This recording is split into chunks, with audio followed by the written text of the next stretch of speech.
So years ago, as a kid, back at elementary school, occasionally I would have to take math tests. And so I would take a math test, I would complete it, hand it in to the teacher, and go home. The next day or the next Monday, I would come back in to school and I'd get the math test back. And as is the case with most math tests, you don't usually get the grade that you expect. Oftentimes I could see a lot of red pen marks, which was usually not a good sign. It was an indication that I made mistakes. We all make mistakes, and plants make mistakes too. So we can see here, we have this cold frame. Here I've got a bunch of parsley plants in here. There's a cabbage plant right in here too, but some of the spent plant material and detritus still kind of need to be cleaned out. Something I will get to eventually, hopefully. But what I really want to key in here is we can see here that plant fiber has been, or plant leaves have been removed, but the stem remains, right?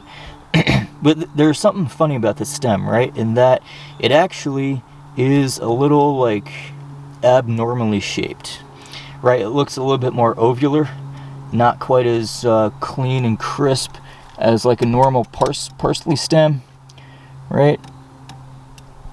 Whereas this one is like kind of weirdly shaped. And so, and the leaf being removed, that was me. I come out here and graze in my garden, and including but not limited to parsley leaves.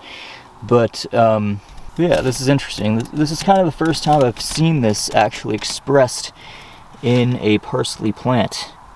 And so what this is basically a mistake that a plant makes, right?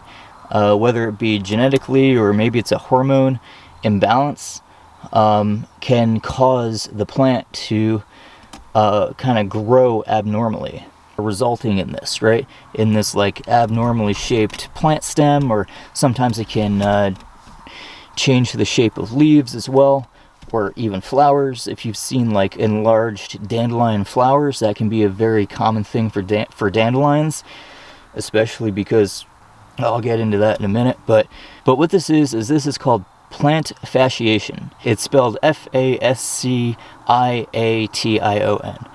The fasciation, the SC, is pronounced as you would an SH, kind of like Old English, actually, if you've ever looked or studied that. It's kind of similar to that pronunciation perspective.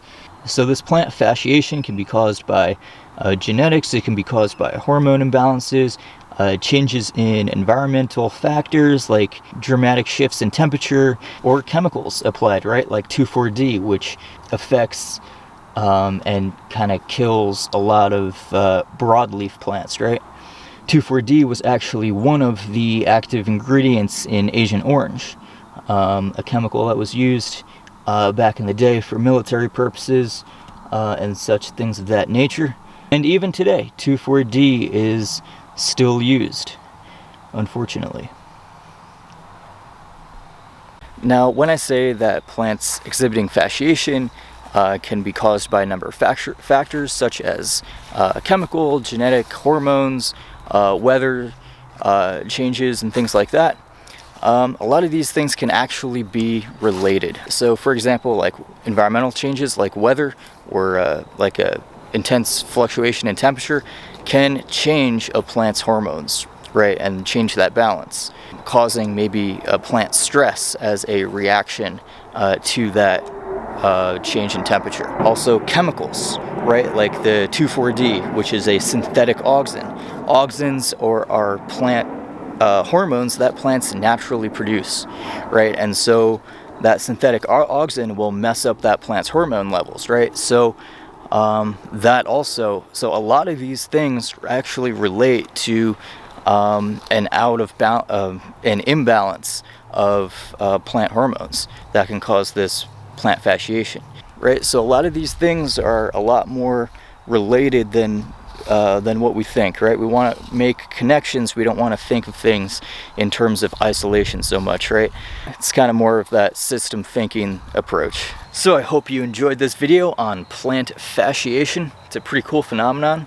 You can find it in various areas throughout a landscape with different types of plants. Of course, certain plants can be a lot more prone to exhibit those types of expressions than others, but it's just it's an interesting thing to keep an eye out on the landscape, and sometimes it can tell you what may have happened in that area of the landscape, or what some of these plants may have had to go through as a result that fasciation has become expressed. So this is another tool of awareness, right, that you can kind of add into the back of your mind when you look at a landscape, to read it, to understand it, to get to know it better, right? And so you can help to build your awareness off of that. So thank you so much for checking out this video, and I look forward to seeing you in a future video. Take care. But what this is this is called plant fasciation, and so it's actually spelled Fasciating.